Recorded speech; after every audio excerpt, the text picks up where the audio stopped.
Welcome to the simpliHOM podcast, where we educate, inspire, and entertain real estate entrepreneurs seeking a casual and practical podcast. We're here to simplify your life and business. You can find growth anywhere. And as long as you have an open mind and take those opportunities to learn, then you're going to grow from it. The easiest thing too is just always being in your zone of genius. What you are passionate about and are good at. The mindset shift is drastic when you're thinking of I am this person as opposed to I want to become or one day I will be is huge. I feel like a lot of real estate companies have been putting a focus on themselves basically.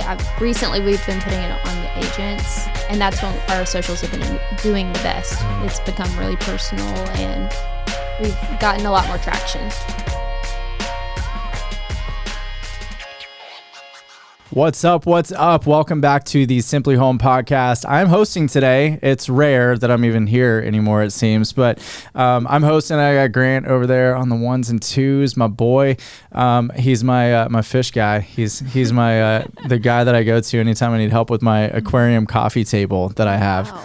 I didn't know fish were so much work, but anyway, I am joined by the great Brenna Foster, who is one of our YouTube slayers. I am. And so we're going to talk about YouTube. Yes. And we were just catching up a little bit. I was like, wait, when did you join simpliHOM? And it's been 2 years. It's been 2 years. So back in 2020. So did you start YouTube when you first started? I can't remember. I mean, it was a few months, honestly, until I started YouTube. So I was a new agent. So fresh into it for sure. So what made you want YouTube though? Yeah, I mean, YouTube was something that someone suggested to me in the very beginning, my team leader. Okay. And I wasn't too comfortable with it at first. I was like, oh, filming yourself. Ugh.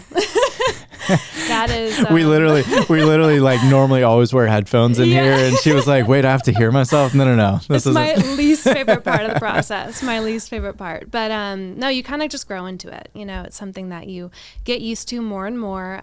But honestly, my team leader is the one who got me into YouTube, and so it was actually when I left the team I started YouTube. So that makes sense. Does that make sense? Yeah. So you were like, when did you get licensed? I don't remember.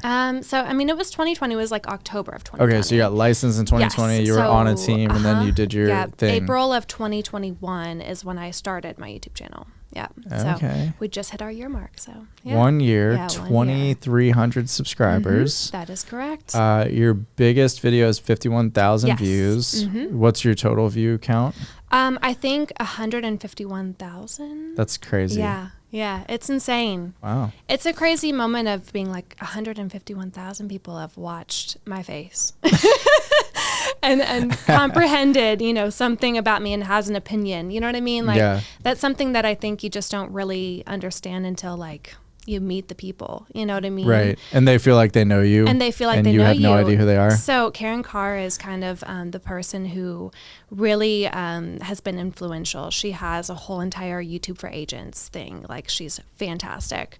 But she talks about how they think you're like a little celebrity, And so they're like, I'm meeting Brenna for the first time. Yeah. Oh my gosh, this is so exciting. And I didn't really believe that was going to be something for me. I was like, oh, maybe. But no, they actually get really excited to see you, and they're like, oh, Brenna, and they quote your videos, and it's just an insane thing. And I recommend for other people to do it, but I recommend to look through the Karen Carr stuff, kind of prepare yourself beforehand. So did you have a background in photography, videography, editing? No, you just... None. So did you start with an iPhone, or did you start with Yeah, I had my iPhone SE, which was terrible. It was awful. Best camera quality ever. I had no storage on my phone, so it just kept on running out of storage. And so every time I had a video, I just had to delete that video every single time and just kind of start fresh. So then I got my iPhone 13, and that's much better. Yeah. So I film on my iPhone. I just have a tripod. Oh, you still film on your iPhone? Yes, I do. Wow. I don't even have a professional setup like this. Grant, how does that make the video editors feel? I'm happy if anyone gets into it. So. Okay, there you go. Fair enough. There you go. So a lot of people in the group actually film with iPhones. That's great. Well, just because you always have it with you. You don't have to carry everything around. Do you have like a little tripod thing you carry with you? I do, a gimbal. Yeah, a gimbal. And so it like keeps the iPhone steady and everything. So do you do like the DJI? Yes. Is it Magic? I think. No, what's the... I know, like the Osmo yeah. or something. Oh, Osmo. Yeah. That's right. Yeah. No, we have like a DJI drone as well. So I love that. Okay. But you can get in trouble if you don't like have a license with it and everything. Just get the license. It's not that bad. Yeah, it's not that bad. But I love the drone footage. I can tell you as a pilot, I would much rather you have a license and know what the rules are. True. So, all right. So you're new in real estate. You're being told to do video. You've got an iPhone that you could argue probably isn't the greatest for putting out content. For sure. I assume you have a green screen. Maybe no green screen. No green screen. Just my office background. Fair enough. So like there are a lot of obstacles there that would have led to most agents saying, this isn't actually for me. Like the idea is cool, but I'm not sure that the execution is something that I can do. What did you feel when you were kind of facing that? How did you weigh the pros versus the cons to actually take the action? I think what I really had to do is just ignore myself, ignore all of those thoughts that were kind of saying no one's going to want to watch these videos. No one's really interested. No one's really engaging, because in the beginning they don't. That's something that comes along later. So really that initial obstacle was getting out of my own way and, facing myself and understanding that I can do this. And I saw other people do it, and I was like, I can absolutely do this. This is something that I could be passionate about. I could use, creativity, which I love to do.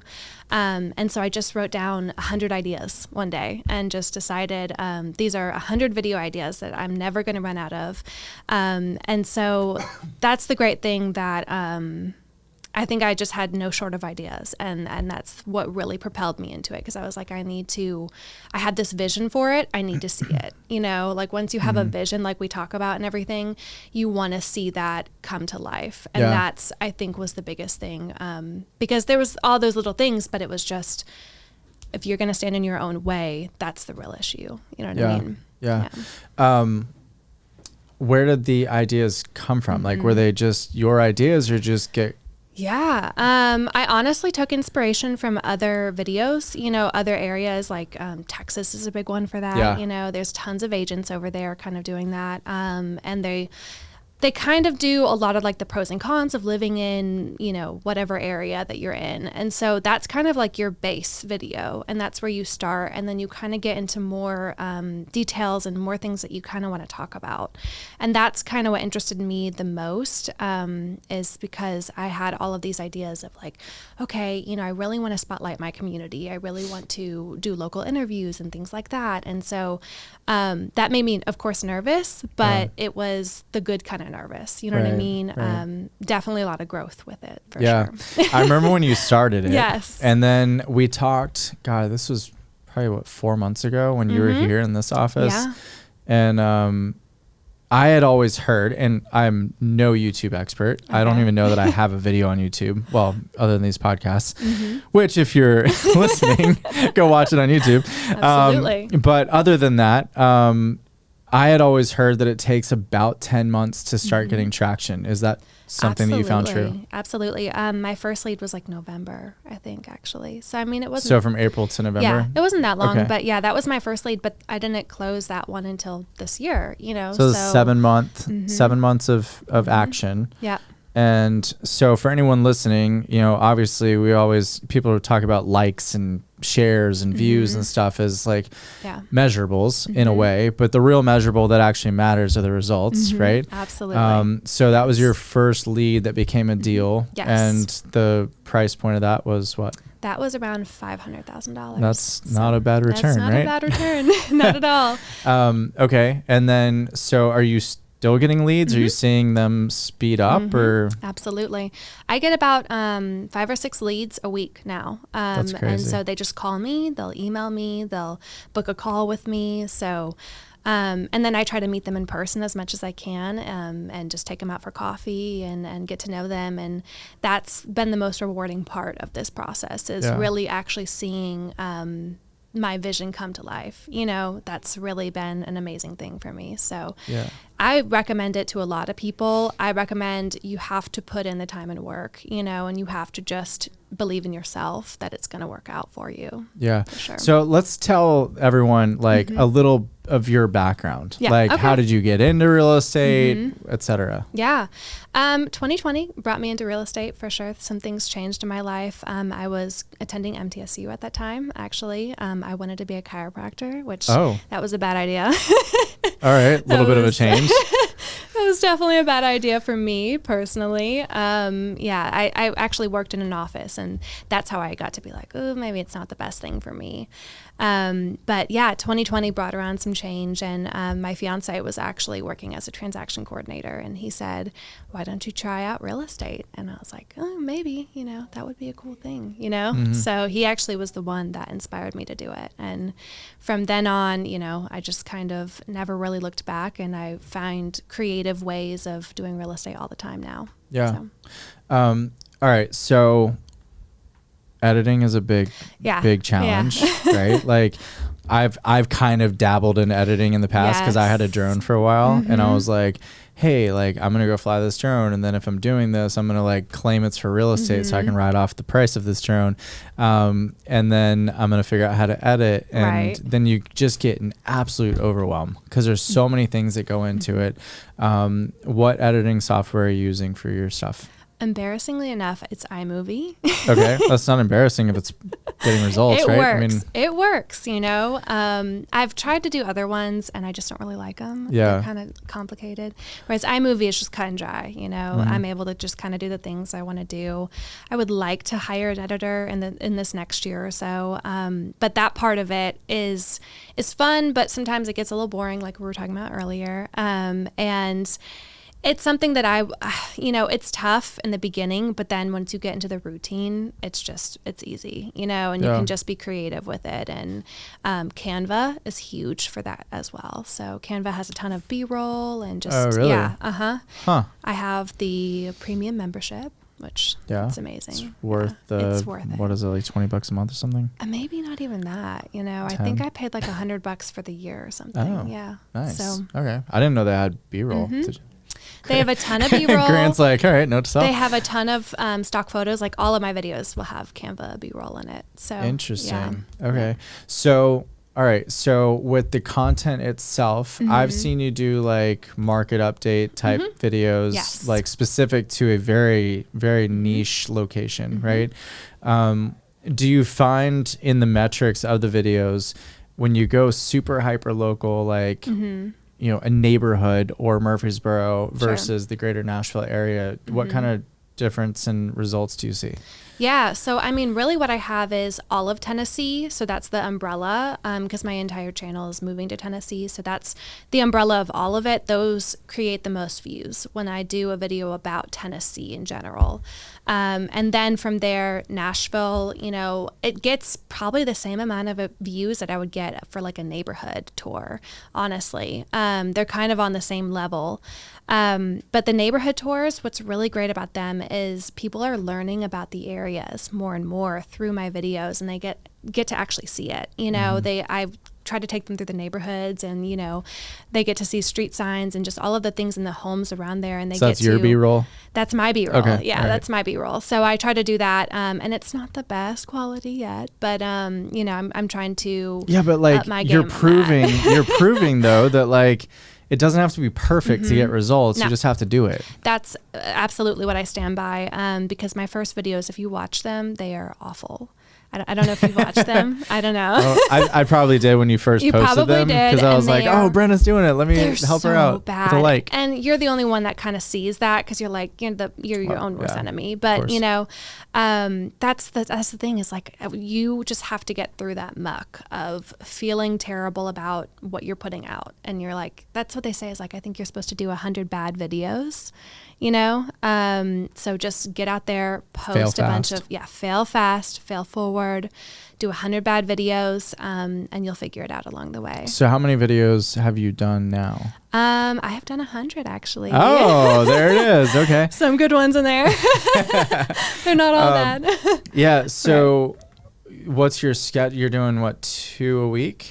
I was at some point. Now I'm just doing once a week because with my normal work schedule, it's kind of a lot sometimes. I try to do once a week, and I do a lot of neighborhood tours now. That's kind of what I'm focusing on, just because I kind of like that content. You know, I think you kind of take it wherever you want to be, because that's what you're going to be most passionate about.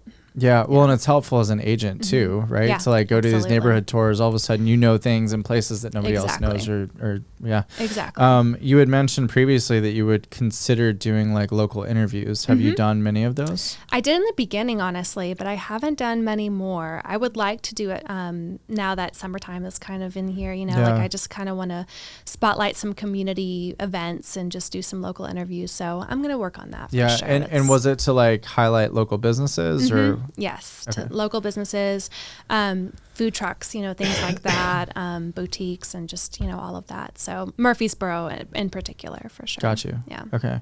So, all right. So you're, as an agent, you're getting, you know, moving to Tennessee is your channel. Yes. You also have a Facebook group for that, which I'm a member of. Yes. And so how are you cross posting to those, or was Facebook kind of a separate thing, just you wanted to snag the name and branding? I think so, a little bit.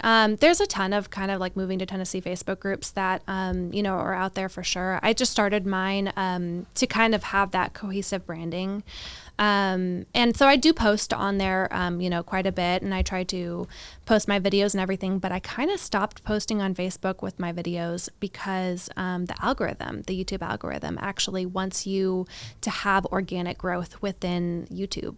Interesting. Yeah, that's something that I learned. So how are you learning that stuff? Through YouTube for Agents, actually. Okay. Yeah. So is that a paid program? No. So, well, there is a paid part of it, but there's a Facebook group that I'm a part of. And so I learn a lot. And there's like a 5-day challenge you can do. It's something that I recommend every agent at least go and explore for sure. Yeah. Okay. All right. So obviously, you know, our podcast is sometimes all over the place, right? Yes, like I've listened. we'll talk about things that are you know, interviews like this, or we'll just do kind of a hangout, or we'll have a topic. But one of our obviously primary focuses is to provide just value to agents. Like I want people to listen to this and go, oh, well, I can do it too. Yeah, I can do this too. Absolutely. Trying to figure out like I feel like what you said earlier is the thing that most people like, they stop with themselves, whatever the thing is. There's a fear of failure. There's yesterday I hosted a class and I heard a fear of success, which is also a very real thing. That is. I don't know so much on like the real estate agent side, the fear of success. From their perspective, what they were sharing was the fear of success was not quite understanding or knowing how to handle, you know, the client coming at you, right? In that situation. Like, that makes sense. If you're new to the industry and you're more of an analytical mind, you kind of want to like know all of the steps before you take the action. With the YouTube side, you know, you're like really creating a lead magnet platform in a way. Like, you're not out searching for anything. They're coming to you, which really makes the conversations easier, I would imagine, right? Absolutely. Yes, it does. I don't have to convert or, you know, convince people to work with me. They want to work with me, you know, which is a wonderful thing. What timeline do you typically see with these folks? I mean, it does take a little bit sometimes. These are fantastic leads. These are people that are hoping to move to Tennessee within the next year, typically. First year or 2 years, you know, within contacting Which me. isn't that different? Because like, I know like online leads through Facebook and stuff is generally like 2 years out. Yeah, absolutely.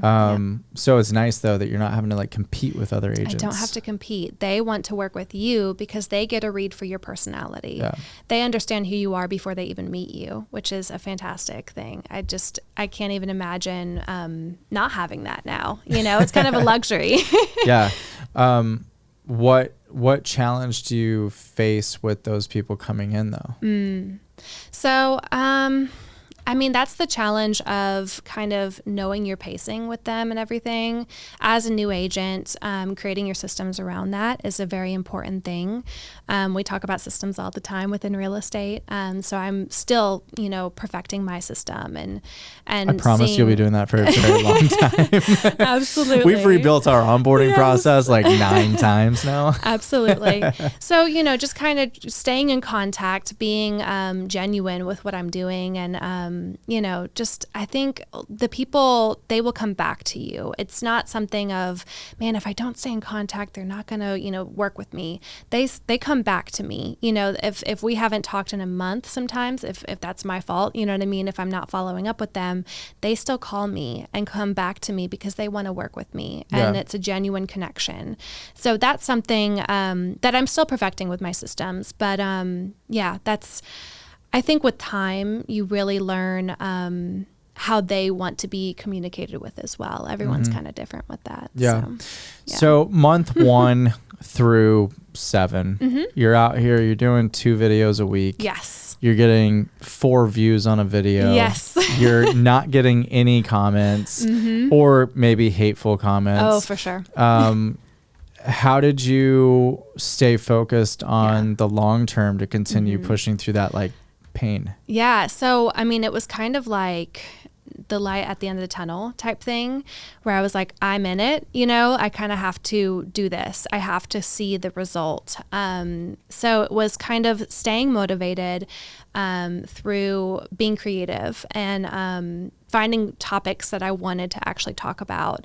And then finding that little bit of success when I did get a comment that wasn't my family saying good job, Yeah. And so just finding that, okay, this is actually helping, what I'm doing is actually changing people's lives. And, when they reach out to me, they actually have a better understanding of this area. And so in that kind of period of not having any of that, it was definitely tough, but I'm very stubborn.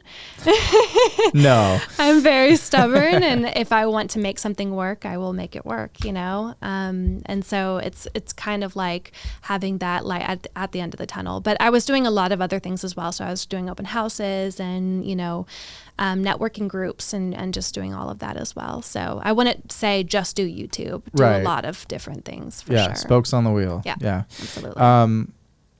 And with the content, did you see a change in the content that you're putting out where you started with this idea of I'm going to do more entertainment based or I'm going to do more education and information? Yeah.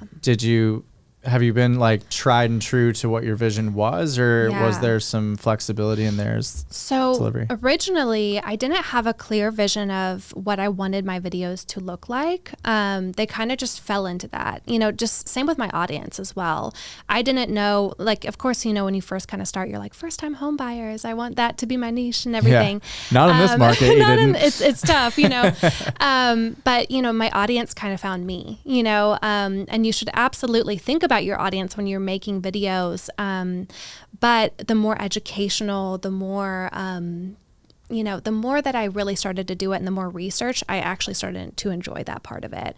When I first started, I was like, man, I have to be funny and I have to be entertaining. And I'm not that way sometimes, on camera. It's okay to not be natural on camera. You know what I mean? That's really kind of what I had to find out is you're not going to be natural. It's a weird, awkward thing and just embrace that. Right. So I script all of my videos. I script every single thing that comes out of my mouth. I have written down on a piece of paper. So that is something that I've had to do. Other people can just write down bullet points and they can just go off. I think that would be more of your style. Yeah. I'm actually terrible with the teleprompter. Yeah. Oh, really? Yeah. Grant will tell you. Because you see my eyes move with it. Do you really? Yeah, it's the worst. Yeah. I don't have a teleprompter. I just look at the sentence, say the sentence. Yeah. Oh God. That's my process. You must write in big bubble letters or something to be able to read it. I wouldn't be able to read my own writing. I'd be like, yeah. And I need glasses. So yeah, it's just, I don't know. I feel like too many people are hypercritical of themselves on video. It's true. They get really Yes. anxious when there's a camera around. And for me now, it's easy to look back and go, wait, why? It's so simple, right? Yeah. Because we have cameras here all the time. Like there's Yes. always a camera Yes. doing something. That's because of Kyle. Yeah, Kyle, yes. Thanks, Kyle. Thanks, Kyle. But when you're just getting started, the Yeah. convincing yourself, I always tell people like video texts are really important in follow-up. Yes. Right? Like when I'm teaching this training class, I say reach outs are only phone calls or video texts. Like a text doesn't count. Doesn't count. A Facebook message doesn't count. Right. A YouTube message or a Instagram message doesn't count. Yeah. But a video text, and Yeah. the moment I say it to a group of people, you see people like cringe and like, Ooh, yeah. I can't do that. And I'm like, it's not hard. It's not hard. Because the advice I always give on a video text is film it, send it, don't watch it. Film it, send it, don't watch it. Yeah. When you're doing this, you have to watch yourself You have to watch for yourself. like 5 hours while you edit it. How did you get comfortable with that? Or are you Yeah. comfortable with that yet? Oh yeah. I mean, I'm comfortable with it now. It's part of the process. I don't like watching my videos back. I have to go and like watch them for any kind of errors or anything with that. But I'm not super comfortable, and I don't think you ever kind of are. You know what I mean? There's always kind of be that feeling of like, oh, that's me. Ugh. You'll get there, I promise. But that's that thing is, it's okay to feel that. It's, Right. part of the process. And I think it's something that in the very beginning, like my fiance, he works from home. So he has a home office and everything. And I was filming at home. So I would have him put his headphones on as I'm talking. And leave the room. Leave the room. Put your headphones on, blast music because I don't want you to hear me, Yeah. mess up. Because I mess up over and over and over. That's Yeah. part of the process, Yeah. Well, and like I would argue that the actual final product doesn't have to be polished. Like it makes you really relatable when Yeah. you do make a mistake. Now, naturally, obviously, you don't want to continuously make mistakes Sure. for hundreds of videos, it's even probably almost difficult for Grant to hear me say that because Right. I am a perfectionist when it comes to Yes, to me the too. quality of content. Like I want the quality to be excellent.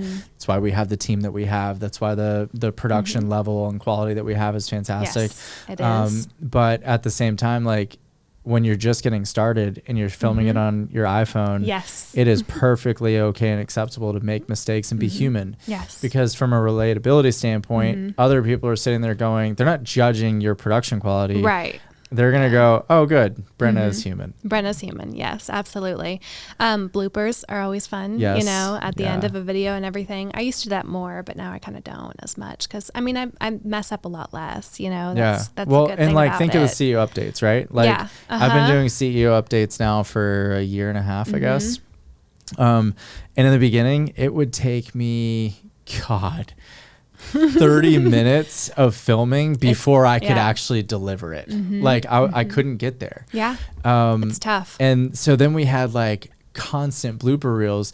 And frankly, our viewership was better. I bet. When we had the bloopers. And then now Bring 'em it's back. like I like walk in the room, I sit down, I deliver it, and I Yeah. walk out of the room and Yeah. there's like no blooper content. Now you have to make like mess ups. which on is even purpose. hard. Like Yeah. that's harder, Yeah. You honestly. have to. You have So to then you have to contrive like we have to like go do something stupid. Go like do something stupid. I don't know. You should do that. Like Absolutely. the snowball attack on Carlton. That was one of my favorites.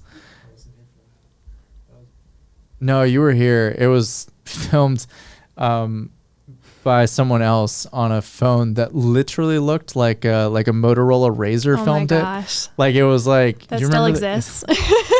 I was about to don't ask. start, Sean. No, it's coming. Don't I'm start. like, you were like 4 when the Razr came out, right? No, I was not 4. I was probably 14. No, not at all. Because I had the Razr when I was like Did you really? 16, Oh, and I'm 30. okay. I was not 4 in 3. 2010. No, I'm saying that's when I remember the That's when it came out. 2010, Was it 2010 2009, 2010. when the Razr came out? No, No, it was. no, it was like 2007. Yeah, 2007. So I think you the were point of the story is we're 4. all getting old. No, you were I like was 4. not 4. In 2010, I was not 4. 2006. Oh, 2006? 7. Yeah, 2007? 6 and 7, yeah. I was 8. 8. 4. I Same was 8. difference. Yes. Yeah. No. I was Okay. 8. Yeah, that makes sense. Yeah, because Yeah, I was 17. That makes sense. Yeah. I had a Motorola though for a long time. Yeah, with Yeah. a full face screen. No, I didn't. I did not have a smart screen Did you or ever? anything. Did you ever have a flip phone? I had a flip phone, yeah. Did you? It was a Motorola flip phone. I remember when Yeah. my parents had pagers, Yeah. and I actually remember. I don't remember that. That was I actually before me. remember when my mom had. It was either a phone in the car, like built into the car, or I think it was the phone that was built into the car. Yeah. Not the bag phone. Those bag phones were like $4,000, supposedly. What? Yeah, in like early '90s dollars. That's So that's very like expensive. 400,000 Yeah, in these dollars. Crazy. Yeah. Anyway, Yeah. I digress. The advantage of technology improvement is the fact that you don't have to go out and have a startup cost. Right. There's no capex here. Like if Exactly. you have a phone in your pocket, you can do this, right? There's nothing stopping you. Absolutely. You have to buy a tripod and that's it. And you're fun. Which is what, $120 for the tripod? Oh, mine was like 40. Yeah. Really? Yeah. And then I had light boxes and everything. That was about like $30. So it's really Because you not film expensive. inside, really. Yeah, I film inside and everything. So I have like 2 big light boxes, and then I have a lapel mic, and that's about it. So lapel mic's $10. You know. Yeah, on So, Amazon. So where did you learn all of those things? Like, YouTube. there you go. That's the kind of So is it yeah. like how do I set up a Self-taught. vlog Yes, type of a video? So Okay. like best vlog setups or, YouTube film setups and all of that kind of stuff. And yeah, most cost effective. So is the hardest part of YouTube getting out of your own way? Is that the Yes, hardest part? Absolutely. That's the conclusion. Okay. All right. That is the and conclusion. really understanding that it's just going to take some time. Like Yes, you have to have patience. consistent delivery, right? Absolutely. And like I try to change up my content over and over because I kept on thinking that it wasn't doing well because of me. I kept on putting that back on myself.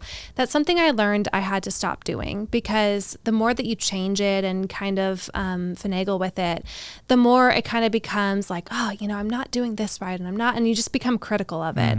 So really just making it authentic to yourself. What I really like to do is educational stuff, and that's kind of what I've really found people like, my audience likes, and the audience will find you no matter what. That's if you are consistent, if you're doing this for at least a year, your audience is going to find you, your people. And it helps you understand an abundance mindset, right? Absolutely. Because I feel like one of the challenges I would have, as an example, Yes. is I would look at it and go, okay, there's however many millions of hours of YouTube watched on a daily basis, which is a lot. Yes. So there's naturally a ton of people on the platform.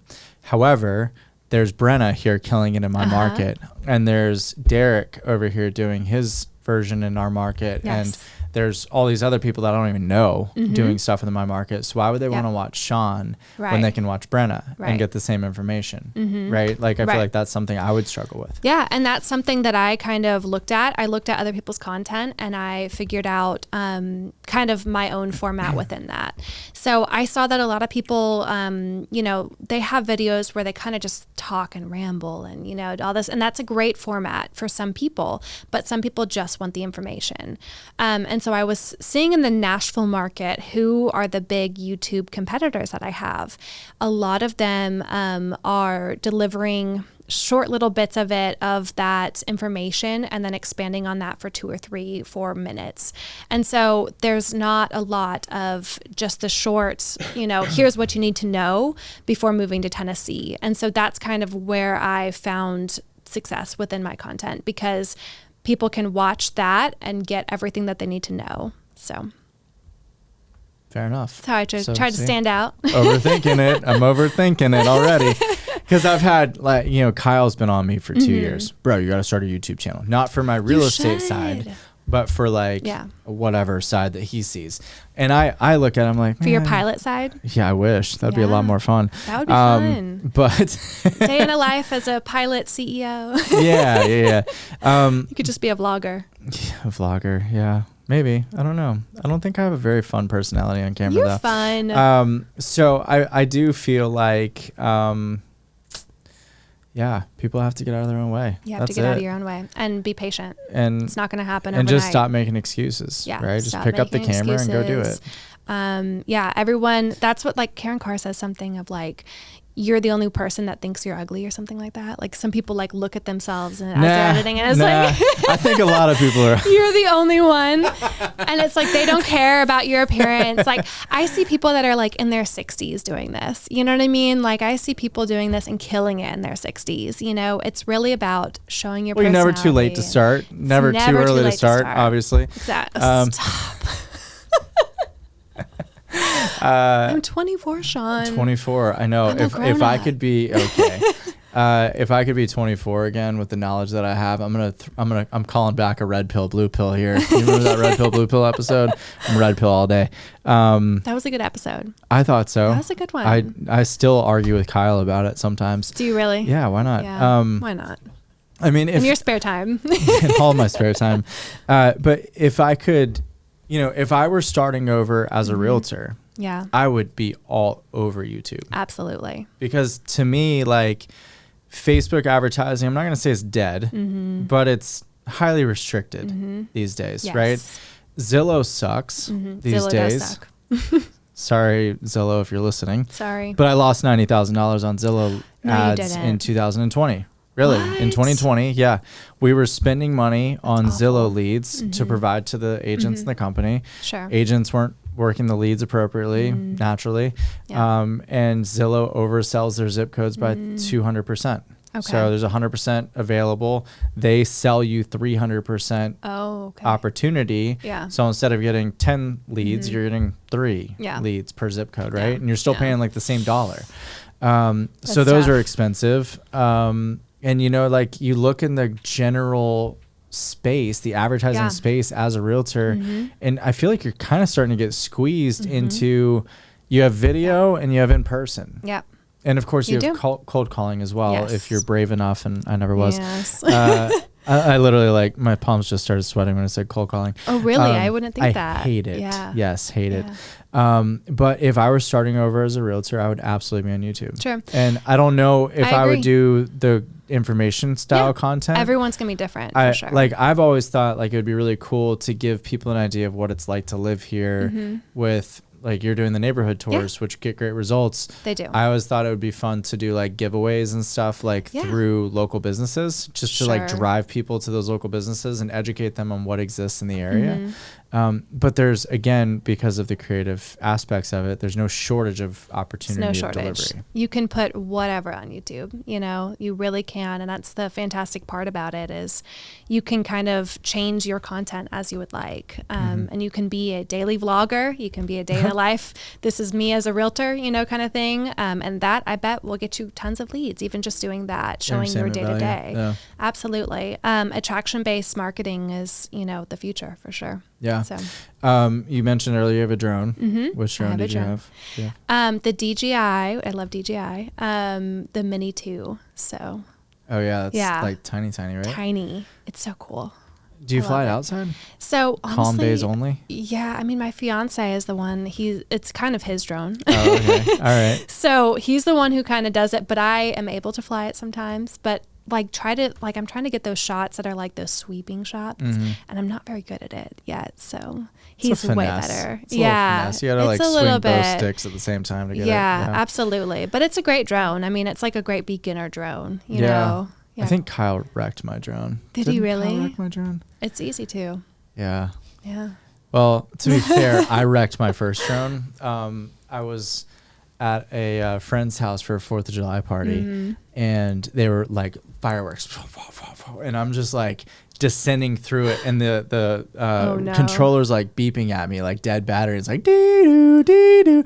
I'm like, I hate that noise. I know, and it's like you feel like the world's ending. You're like looking at the countdown timer, and you're at like a minute and a half to land, and it's like dee doo dee doo, and there's just firework finale going off. I'm like descending through the fireworks. I'm like, oh god, I'm gonna get shot down. Yep. And I hit a tree. Oh my my gosh. Because it was low battery, Because of the the radar wouldn't work on it, and it just went bam, and I see like red, green bouncing down the branches, and then it splashes into a pond. I wish they didn't have that loud noise because it's the most stressful thing. It's very stressful. Like, yeah. It shouldn't be this stressful. Like I've got 2 minutes. We've got 2 minutes. Like we've got like 20% battery. It's okay, guys. It was rough. Like, so that was my wreck. You should like leave a review. And then crashed it because of your damn alarm. Because the alarm. And then I don't know Kyle's story. Do you know Kyle's story?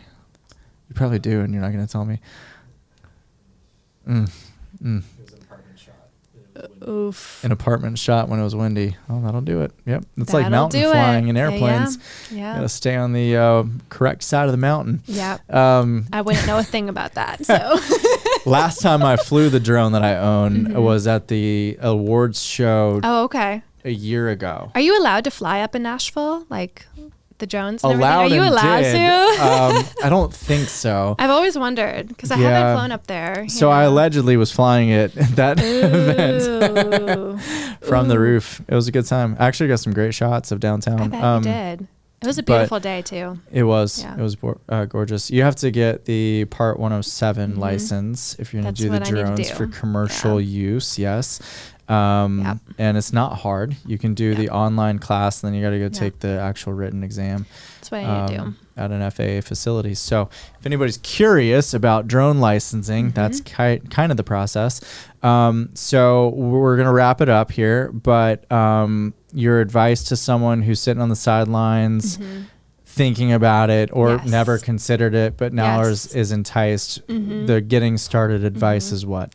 So, I mean, most people they have thought about YouTube. You know, I've talked to so many people and they're like, man, I've wanted to do YouTube for so long and I just haven't done it. And so most people have the idea of what they're supposed to do. Like that's the crazy part about it is most people know how they're going to be successful within YouTube.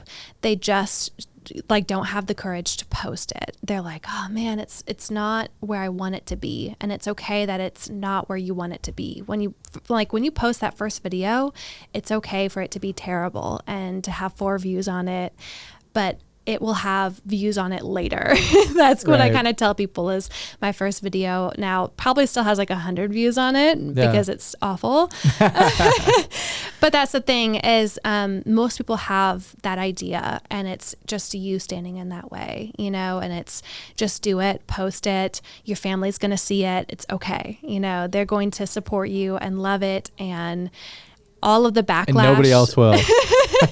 And exactly. That's the thing is all of the backlash that comes along later with it and everything, which is a whole other thing.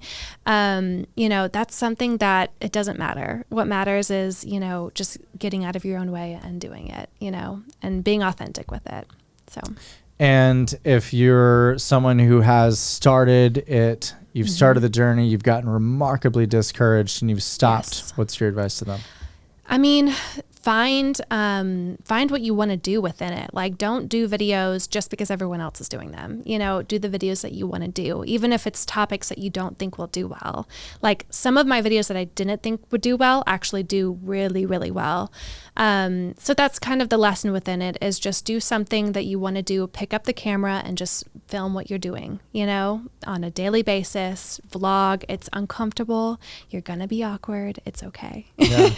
So here we are a year later, 5 to 6 leads per week coming in. Absolutely. 150,000 views, 2,300 subscribers. I cannot wait to see what happens in another year when you're like selling $25 million a year in real estate, all from YouTube. Content that is evergreen. I mean, this content's out there, always capturing eyeballs. And it's attraction-based marketing, and that's the best for sure. I love it. Thank you so much. Of course. Thank you for having me. Making the time to come hang out and listening to my terrible story about how I wrecked my drone. Thank you for sharing your knowledge. Absolutely. How can people find you and your channel? They can find me on Moving to Tennessee. That's on YouTube and everything. I have a Facebook group as well, and then I have an Instagram, which is Brenna Foster Realtor. So sweet. That's it. Appreciate you. All right, guys. Thanks for listening. You can find the podcast on all the channels, Spotify, Apple, YouTube, all of them. Check it out. Click the likes, click the subscribes, click the shares, and we will see you guys next week. Hey guys, it's Swy. Thank you for joining us this week, and we really hope you got some useful information and we made your day a little bit better. If you're interested in joining the movement of realtors getting their time and life back, check us out at joinsimplihome.com on the browser, at simpliHOME on socials, or in the description. See you next week.